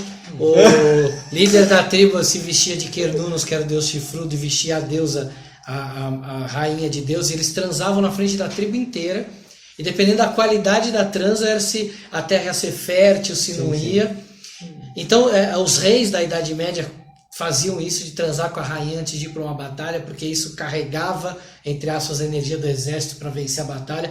Então tem algumas bruxas que falavam que muitas batalhas foram resolvidas dentro de um quarto com uma boa trepada, por causa da energia que ela libera. Então, enquanto tá tendo aquela festa ali, o Neil e a Trinity estão lá transando. Então é o rei e a rainha transando, para que a energia seja liberada através desse Hierogamos, que é um ritual sagrado de sexo entre o rei e a rainha, para que isso banhe os súditos, para que eles tenham energia na guerra e no que eles precisam fazer. Olha aí, tá vendo? Vocês acharam que era só, uma trepadinha? Uma ceninha, mas não é. Tem também o significado. Porque eles estavam se preparando para a guerra, se preparando para o que ia vir. Então tem muito esse significado do Hierogamos ali, que é esse ritual sexual. Quem assistiu lá o Código da Vinci, a menina quando vê o avô lá e não entende, o avô transar aquilo, é um Hierogamos. É um ritual secreto. Quem assistiu De Olhos Bem Fechados, na hora que o Tom Cruise entra naquela sala, aquilo que está acontecendo ali é um Hierogamos. O que está lá fora é uma putaria, o que está lá dentro é a parte sagrada da coisa, que é um ritual sexual para que essa energia seja liberada e que você possa conseguir as coisas que você quer, pedir as coisas que você quer. E é justamente isso, porque enquanto está acontecendo isso tudo, o Morpheus não está fazendo sexo com a Niobe, mas enquanto o Neil está fazendo aquilo, a festa está acontecendo, ele está se aconselhando com um dos conselheiros lá de Sion, né? O conselheiro fala, não, amanhã é o máximo que a gente vai conseguir sobreviver. O que você acha? Aí o Morpheus fala, eu acredito nele. Aí o próprio conselheiro fala, e a gente acredita em você. Então é basicamente isso que está acontecendo ali. Porque o que já nos leva ao terceiro filme. Deixa eu só concluir o finalzinho ali. Quando o Neil se depara lá com o arquiteto, com vários Zeus ali, né? Eu acho que é um dos pontos interessantes de que ele não era o único, né? Que tipo, teve outros escolhidos. Isso foi no segundo filme? Foi no segundo que ele fala assim, ó, você tá vendo, você vê um monte de telinhas assim, tem vários Neils e tudo mais, né? Aquela história se repetia, né? Ali era uma representação, não, acho que não é nem de encarnação, acho que, não sei, né? Eu tô só chutando aqui, mas... ou seja, que o Neil não era tão especial ali, até ele se entender no terceiro que se conclui ali. Então até ali ele era só mais um. Então é justamente por causa disso que fica na minha cabeça, fica bastante aquilo que você falou de será que o outro mundo lá, o mundo acordado não é Matrix também? Que poxa, se eles estão na Matrix para salvar Zion e tem um monte de versão dele para salvar Zion também, então Zion tá no meio disso aí também, cara. Né? Isso tem um lance de Zion, de que as máquinas invadiam Zion, matavam todo mundo, deixavam lá 3 casais vivos e que esses casais repovoavam Zion. Porque no filme várias vezes fala que a Matrix ela não se sustenta, né? As pessoas começam a se incomodar com aquilo. Então o Neo, na verdade, ele tem uma função dupla. Ele é o cara que ele vai acabar com a Matrix, mas ao mesmo tempo ele é o cara que fazia o reboot da Matrix. Sim. Quando ele chegava no arquiteto, ele se revoltava, não sei o que, aquela merda toda que ele via nas telinhas, era a hora que fazia o reboot na Matrix pra galera, vamos subir a versão nova pra galera acalmar. Então o que a gente viu no terceiro filme, de repente, não é o fim, é só o reboot Na verdade, o que a gente vê no terceiro filme já é o fim. É a hora que aquele Neo, através do amor, ele transcende todos aqueles outros Neos que estavam presos naquela roda de Sansara, de voltar sempre ao mesmo erro de quero salvar todo mundo, mas reboot na Matrix. Quero salvar, mas reboot na Matrix. No final do terceiro é a hora que ele fala, não tem mais reboot na Matrix agora. É que mostra depois, porque depois mostra como fica a Matrix. Sim, né? porque aí continua existindo a Matrix para quem quer ficar dentro, e os iniciados, os que querem sair, querem ver o mundo de outro jeito, são os que são tirados da Matrix. O arquiteto sai de onde ele tá sentado, se não me engano, junto com o Oráculo num banco, lá num parque, não é? E eles conversam sobre isso. Mas a gente tá passando pro final, tem muita coisa ali ainda. Que a gente vai entrar no terceiro filme aí. Exatamente. O que terceiro, é a guerra, né? Exato, o terceiro filme, ele é espetacular, assim, falando cinematograficamente. Eu achei espetacular, gostei muito. Aquela cena lá da invasão de Sion é punk, né? Sim, é muito opressora aquela cena. Ela é muito opressora, de fato. É apresentado o personagem, ele no segundo filme é apresentado, mas ali é mais aprofundado, que é o personagem que eu mais gosto ali, que é o Mifune. Eu gosto muito do Mifune. Lembra do Mifune? Lembro, é o cara que é o capitão lá dos Mechs. Exatamente, eu gosto muito daquele velho. Espetacular. Só porque ele é fodão, é isso? Nada. Não é porque ele é fodão. Sabe que aquele Mifune ele seria um leonino? Eu não sei, cara, eu acho que não. Acho que ele é muito... Ele é mais disciplinado que o leonino. Cara, ele... Falou em causa própria. Cara, ele acendeu aquele moleque, mano, absurdamente, velho. E ali foi que me fez gostar daquele personagem daquele jeito. Ele, cheio de bala, ele... E falando pro moleque, recarrega, bora. Eu acho isso espetacular, cara. Eu acho isso espetacular. Pra mim, ganhou o filme aquela cena. E ele é o personagem que eu mais gosto. Agora, aquele filme, eu não me lembro se o Neo, ele inicia aquele terceiro filme, ele tá acordado, ou ele tá naquela maca junto com um outro cara que era da tripulação da Niobe. Não é isso? É assim que começa o terceiro filme. Tem aquele cara que o agente Neo entra dentro do cara, e o Neo tá na maca do lado, que ele tá em coma, porque ele deu o pulso eletromagnético e apagou. Esse é outro ponto importante, né? Que ele falou do segundo, que é a consciência do vírus conhecendo a realidade, né? Ele entrando no cérebro de um cara vivo, né? O que isso simboliza, Léo? O que quer dizer ali? Ele é um vírus, ele é uma coisa que, não existe, mas se ele tá ali, ele existe. Ele entra numa pessoa e ele vive como um deles ali há um bom tempo. É como se fosse uma posição ao contrário, né? Porque é como se fosse o cara vivo possuindo o espírito, né? Se for pensar que o cara tá no outro plano de existência, mas tenta imaginar assim, imagina um espírito que, vamos pegar o que o kardecismo fala, vai. A gente tentar explicar de uma maneira mais pedagógica. Imagina que você morreu. Você fala, cara, eu não queria ter morrido, cara. Puta, eu gosto pra caralho de beber, cara. Como é que eu vou beber agora? O que você faz? Você fala assim, eu não quero ir embora. Eu quero ficar aqui, eu quero continuar bebendo. Eu vou grudar num cara que bebe para experienciar a mesma sensação que aquele cara experiencia. Então imagina que esse cara que está num plano espiritual, ele está com uma coisa que prende ele ao plano material.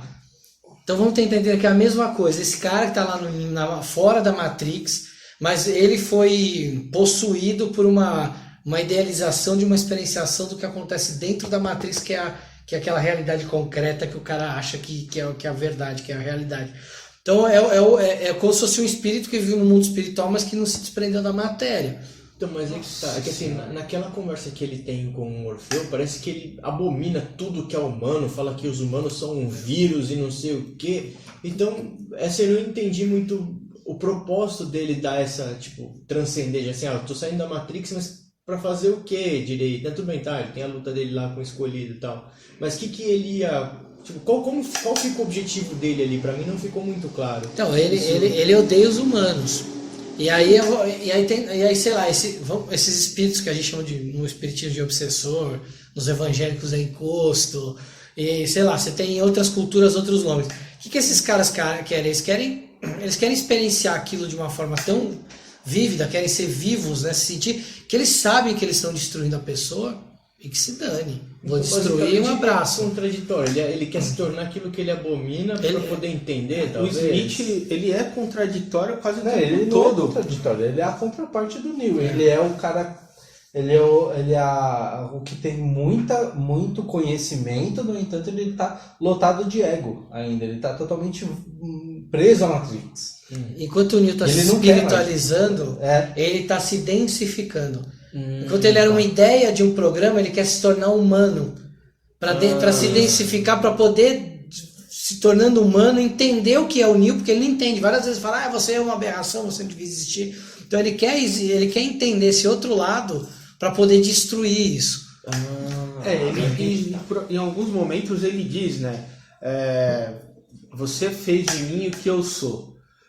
E ele tirou o plug da orelha lá atrás e amaldiçoou o Neo por isso, porque ele se desprendeu da função que ele tinha. Ele se desprendeu do arquiteto da Matrix, né? Ali, no caso. Sim, né? você desprende do sistema, né? Do sistema. Exato, e ele amaldiçoou o Neo por isso. Depois ele agradece o Neo por ter feito isso, porque se não fosse o Neo, ele ainda estaria preso ao sistema. Sim. Então realmente é muito difícil de entender o Smith. Eu acho que ele literalmente, quando o Neo entrou dentro dele ali, dentro do programa, ele fez. O Smith ali, ele era a parte do Neo, digamos assim, que é a contraparte negativa do Neo ali, né? Quando ele deu uma, digamos assim, quando o Neo, lá no primeiro filme, ele entrou no Smith, ele meio que deu uma consciência que o Smith não tinha. O Smith era só um programa, até ali ele era só um programa. E no segundo filme ele tem a consciência do que ele tinha lá fora. Né? A busca do Smith era sair da Matrix. Sim, ele diz isso já quando ele está encarnado no cara lá, possuiu o cara. Agora a gente entende que foi o cara que possuiu ele. E ali ele diz isso, né?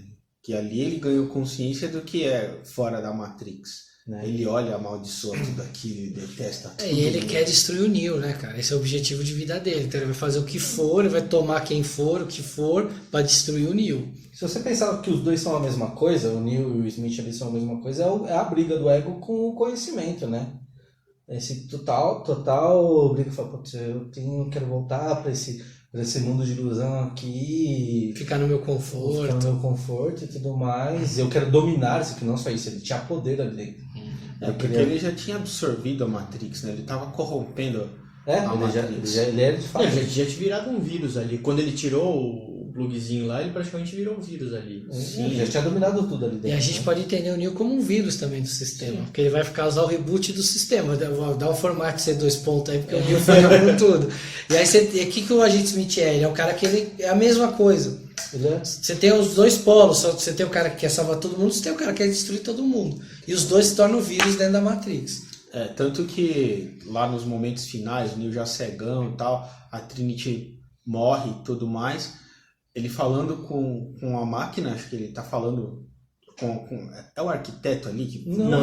Ele já ela é o Deus máquina. É a coisa mesmo. Até que quando ele chega lá, ele tá tudo douradão. O próprio bicho é douradão. Ele é Deus máquina. É a consciência ali, né? Ali é a fonte. É a fonte. É como se fosse Deus. Aquela cena no final, que ele morre ali, é como se ele, que fosse já meio máquina, meio humano, ele está fazendo um processo de síntese ali, voltando para o todo e trazendo todas as experiências do todo para ali para dentro. A própria máquina fala isso para ele. Não, até próprio, você começa ele ficar sendo envolto de mecanismos. Não, você vê, ele tá deitado, se você olhar aquela cena, parece que ele tem asas de anjo, assim. Como se fosse um negócio, ele tá chegando, é o anjo voltando pro todo. Então ali você entende que o Neo, ele nunca foi uma pessoa.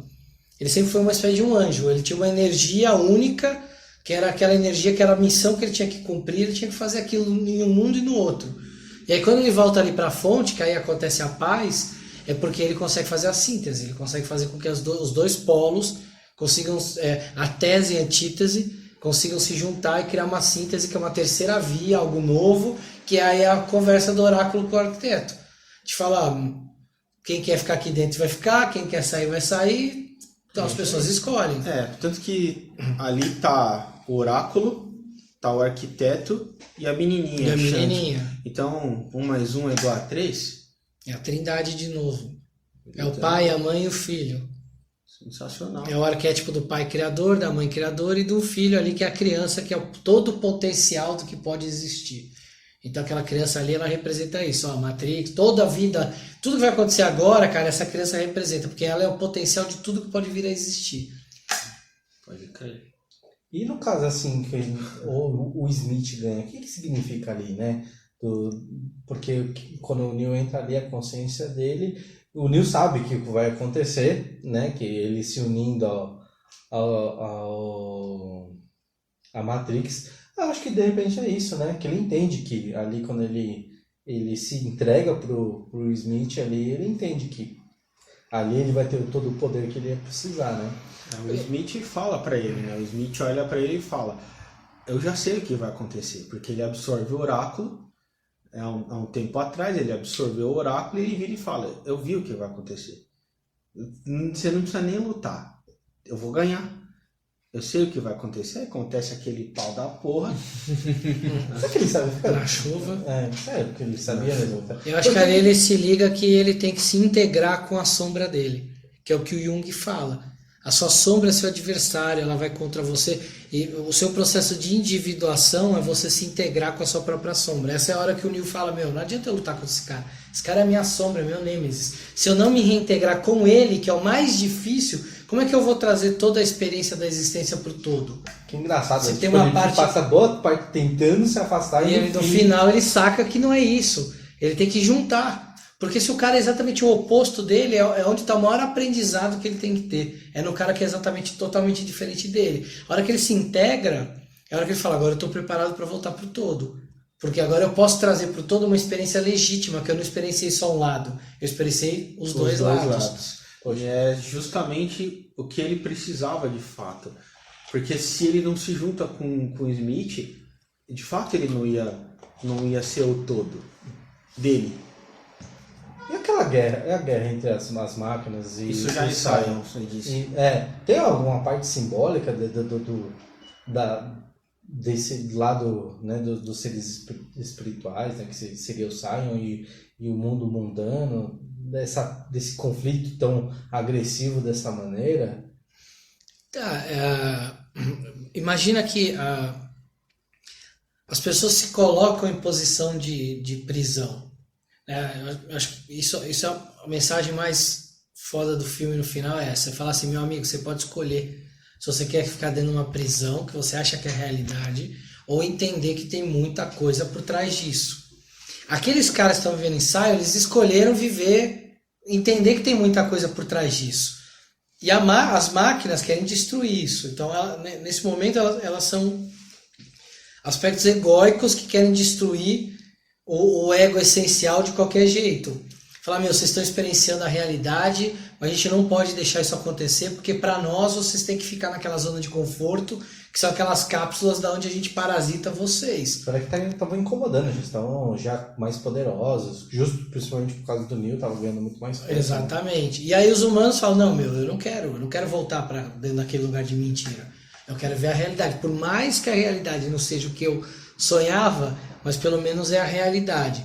E aí você tem essa agressividade dos dois lados. As máquinas tentando fazer um aspecto de ego arbitrário, falando: não, vocês têm que voltar, tem que voltar, tem que voltar. E o ser humano falando: não, eu quero me aproximar da minha essência, que é o Neo, que é o escolhido, que é o ser crístico, e eu não quero voltar para aquilo. Então aí você tem essa briga de ego, que a guerra nada mais é do que isso, né?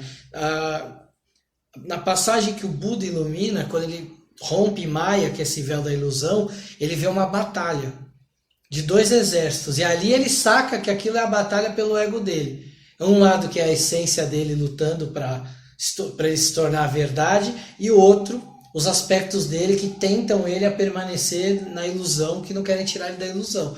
Então aquilo ali muito é essa batalha, esse jogo budista de que, ó, você tá rompendo o véu da ilusão, tá rolando uma batalha pelo seu ego, e aí, meu, o que você vai fazer? Como é que você vai resolver isso? E é a hora que o Buda transcende isso também. A batalha não tem um lado que vence, os dois lados empatam. E aí ele transcende isso e ele ilumina. E é a mesma coisa E é engraçado, né, cara? Porque tem um filme que fala da iluminação do Buda, que mostra o rompimento de Maia, que mostra esses dois exércitos lutando, mostra todas essas cenas que eu tô descrevendo, e o ator que faz o Buda é o Keanu Reeves. Que é o Neo. Incrível. Então é louco isso, né? Ou não. Ou não. Ou não. Eu não acredito que seja tão louco assim. Não é? Então tem essa coisa da batalha pelo ego do ser que está ali no meio, do ser iluminado, que é o Neo, né? E aí após essa batalha em Sion, a gente consegue ter a percepção que as máquinas estão ganhando por número, né? Nem por força talvez, mas por número mesmo, por persistência, enquanto o Neo tá lá com a máquina suprema lá, o boss, tá lá com o boss. E entender que aquela máquina não é a Matrix. Isso. Não é a Matrix. Aquela máquina é o Deus, é a fonte. É como se fosse Deus. Na história toda, Deus é aquela máquina. E aí aquela máquina criou um demiurgo para tomar conta da Matrix, que era o arquiteto, entendeu? Sim. Então o Neo, quando ele volta para aquela máquina, ele está voltando para Deus. Ele passa o arquiteto. O arquiteto é o... como eu disse, no gnóstico ele é um cara que tá... É o zelador da Matrix. E aí o Neo ele vai passar e vai chegar no síndico do prédio. Pode crer. E aí a hora que ele chega na fonte ali, aquela representação daquela máquina é a representação do que é Deus dentro da história do Matrix. Não é a Matrix, não é o chefe das máquinas, não é. Aquilo ali é Deus. É entendimento de que ali tá quando o Neo entrega o corpo dele para a fonte, está entregando o corpo para Deus, como Jesus na cruz entregou o corpo para Deus. É a mesma analogia. Entendi. Então esse filme de fato ele é cheio de símbolos e mensagens. Fora quem sobrevive, você parar pra pensar, os sobreviventes disso aí, o Neo e a Trinity são os únicos que deixam de ser eles ali, né? Uhum. E sobra Morpheus, que é o sonho, sobra os outros Oráculo volta a ser o Oráculo que ela era e tudo mais, é muito... Que butou, né? Butou. Então, mas ele disse, não rebutou, tipo, ali... Não tô falando assim, eles refizeram uma... A versão nova de Windows. Isso foi uma recriação. É o Vista, né? É o Vista. Com mais equilíbrio, com acordo entre Sim. eles e tudo mais. Esse realmente é um filme. Acho que teria até mais coisa, né, Léo, pra se falar disso. Tem, se a gente pegar os diálogos, pegar cada cena. Foi se a gente o filme todo, vai. A gente ficar não sai uma daqui, semana cara. aqui, sem banho, barbudo e fedido. Mas vai falar de tudo, porque ali tem muita coisa. As próprias falas são muito pensadas. É o que eu falei, o segundo filme tem um pouco de desencana, um pouco disso, porque tem muita. Traz muito pra essa coisa da ação, né? Ali eles quiserem inovar nas técnicas, as perseguições. Eu lembro muito nessa época que o Will Smith ele é casado com a atriz que faz a Niobe, né? Uhum. Como é o nome dela? Jada Pinkett, não é? Um negócio assim. E aí eu lembro que na época eles ficavam competindo quem é que ia fazer o filme com a perseguição de carro mais foda. Ele tava fazendo Bad Boys 2 e ela fazendo Matrix 2. E ela falou, e aí ele chegou, acho que deu uma entrevista e falou, não, ela ganhou de mim. Porque a cena de perseguição, aquela cena que tem os gêmeos, né? Sim, é muito. É muito foda aquela cena. Mano. As motos. As motos e tudo, caminhão, aquela cena toda é muito foda. E aí você vê que o filme, ele foi um pouco pra esse lado de falar, a gente criou uma tecnologia fodida que é o bullet time, a gente tem que fazer de novo. Então esse é o pecado do segundo filme, é tentar ir por esse lado e perder o lado simbólico, que era um lado bacana que fez o primeiro filme funcionar. Crítica, né, o pessoal. Muito. O pessoal realmente... E aí, na minha opinião, o terceiro voltou a resgatar um pouco do primeiro filme com essa simbologia toda. Então, se tivesse feito, somado... O segundo com o terceiro ia ser perfeito. Pega o que prestou no segundo, o que prestou no terceiro, juntava, ia ser um outro puta filme animal. Não precisava ter feito 3. Você percebe que tem uma barriga, assim, tem. Tem coisa que você nem lembra mais. Se você pegar... A gente falou muito mais do primeiro filme.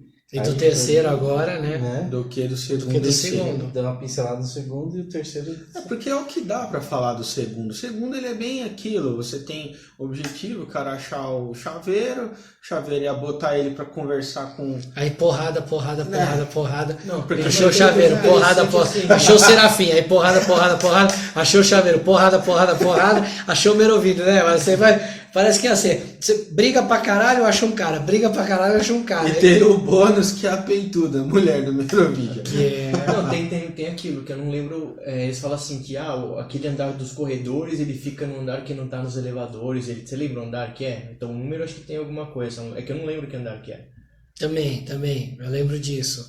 E assim, pra eles pegarem, conseguirem entrar nesse lugar, tinha que explodir usina de não sei o que, fazer umas. Tinha uns passos pra conseguir. Pra se cumprir, pra conseguir nesse chegar lugar. lá sem ninguém, sem alertar. Eles apagaram com a energia da cidade inteira ali por um tempo. Sim. E o Foi prédio tinha um embora. sistema reserva de energia. Isso. Tinha também o próprio fato de que acho que foi o Oráculo que tinha falado que a Trinity ia morrer e ele acabou não morrendo porque aí o Neo, sei lá, ele pegou super velocidade de Goku ali, né? Foi arrastando tudo e aí, por exemplo, nessa hora você não pensa, pô, irmão, tem um cara lá distorcendo a Matrix assim, do nada e tudo bem, né? Foi ali que você falou, oxe, seria um filme legal de Dragon Ball. Só que Pô. E deixa eu ver o que mais tinha de interessante que eu lembro. Acho que é mais isso. Talvez lembrar o número do andar que era, eu não consigo lembrar. Vamos deixar aí pros pessoal nos comentários, nos comentários. Deixa nos comentários. Que o pessoal lembrar o número do andar, ou tal fala, ou tal coisa que falou, tem muita coisa ali ainda. Por exemplo, as portas, acho que quando o Neo tava fugindo, que por exemplo assim, cada vez que ele abria a porta dava num lugar diferente, e aí talvez fazer associação entre esses lugares, o que eles representam. Que eu não vou lembrar os lugares. O chaveiro disse pra ele, né? Cada porta tem sua chave específica. Mas então qual é a chave aí? Eu não sei. E pensa num computador, cara. Pensa você sendo vírus que invadir um computador, você precisa achar a porta específica para você entrar. E cada porta tem um jeito de você entrar. Porque tem muito disso, né? É pegar um meio místico, esotérico, simbólico e jogar computador dentro. Ele mistura e vamos ver o que dá. Talvez eles tenham tido essa ideia pensando já desde a década de 90, já tem muito cientista falando que a gente pode viver numa realidade virtual de alguém que criou, tipo, nós somos uns The Sims, tá ligado? E aí eles falaram, pô, isso aqui é muito louco, vamos juntar essa linguagem de computador com tudo que a gente tem de iluminação, de romper essa barreira de realidades controladas, vamos jogar e vamos usar. Tanto é que, pô, você pega cada personagem desse que só existe dentro da Matrix, como o Chaveiro ou o Serafim, é como se fosse um programa de computador. Verdade. E o Serafim fica claro que ele é um programa específico. Porque ele diz, eu tô aqui para proteger o oráculo. E só. Os desígnios do oráculo é o que eu faço. Ele é tipo um firewall, né? Exatamente. É tipo um firewall. E então o filme acaba ali com o oráculo falando com o arquiteto. Eles entram num acordo e traz o equilíbrio para a nova Matrix. É um puta filme, um filme excepcional. Eu gosto muito desse filme, sinceramente. É um filme difícil de fazer, cara. Porque você juntar tudo isso e fazer funcionar não é fácil. Fazer funcionar eu acho que é a palavra, cara. Abraçar todos esses conceitos, ainda mais ser pop, né, do jeito que as pessoas consigam absorver pelo menos a essência do filme, né, da trilogia, sabe, foi um grande feito, né. Pessoal, a gente vai ficando por aqui, porque senão a gente não sai da mesa hoje. Tem bastante coisa para falar, mas é pouco tempo para se falar isso. Eu espero que vocês tenham gostado. A gente vai deixar aqui na descrição o canal do Léo. Tem mais alguma coisa, Léo, que você quer deixar aqui? Faz um jabá aí, Léo. Eu quero agradecer por ter participado. Eu gosto bastante de falar sobre filme. É um dos meus hobbies. Fiz até curso de roteiro para aprender como funciona melhor a construção, que eu gosto bastante. E é isso. Se você gostou aí, essa parte simbólica, mística, eu falo muito lá no canal sobre isso, né? Tem uns vídeos bacanas, tem um vídeo que a gente fala sobre os 12 trabalhos de Hércules, justamente pelo lado simbólico, como é. Eu nunca quis fazer um canal para contar a história, por exemplo, do Hércules, como todo mundo conta. Então a gente montou um canal e falou, meu amigo, sabe tal trabalho, significa tal coisa, o símbolo é esse. Então é isso que a gente gosta de fazer lá. Procura fazer uma forma imparcial, falar de todas as religiões também. Então você ouviu esse podcast, gostou desse assunto, gostou aí do Matrix, procura lá o canal Conhecimentos da Humanidade, tá lá no YouTube. A gente vai deixar a descrição. Boa, procura lá, vê se você gosta. Tomara que tenha alguma coisa lá que converse com o que você gosta. É isso, valeu. A gente vai ficando por aqui. Agradeço o Emílio. Pá, Que não é o Santiago, mas tá aqui do nosso Ah, lado. Imagina. o mais próximo aqui tá do outro lado da mesa, do Santiago, mas tudo bem. Agradeço ao Rodrigo. Opa, valeu, que agradeço, cara. Espero que você volte em outros podcasts, cara. Voltarei. E ficamos por aqui. Tem um jabazinho daqui. Quer fazer o jabazinho? vamos lá. Ele faz o jabá. Vamos lá, o jabazinho da Modelo Design, né, para a escola de desenho e computação gráfica, que tem, junto com tudo isso, trazer um pouco mais de informação, né? Pouco não, hoje foi muita informação, né? Tá a cabeça do pessoal aí. Eu tô aqui, muita coisa que eu vou pesquisar depois aqui para me aprofundar e no canal do Léo, né? Então a gente tem essa ideia de trazer informação para você, aluno que estiver ouvindo, tá? Deixa um comentário aí, ó, se você que tá aluno, tá? Se você não deixou comentário, eu sei que você não ouviu. Tá? E o MD Comics, que é a abertura, tá? Pra gente poder produzir conteúdo e trazer, né, histórias novas. É o nosso pra portal você. de quadrinho. Portal de quadrinhos. Tem lá o Coração de Nanquim. E não sei quando vai sair esse podcast, mas provavelmente já vai ter saído o VHS. Tá? Também as tirinhas do pessoal, pode ter As tirinhas, que estão muito legais. Vamos lá, pessoal, conferir. Esse podcast vai ficar no site da Escola Modelo Design. A gente vai deixar a descrição aqui. Na No MD descrição. Comics. É verdade, cara. É no MD Comics. Vai sair no MD Comics. A versão total dele. A versão mais cortadinha, short e tudo mais. Vai estar no YouTube, tá? E é isso aí, pessoal. Fui.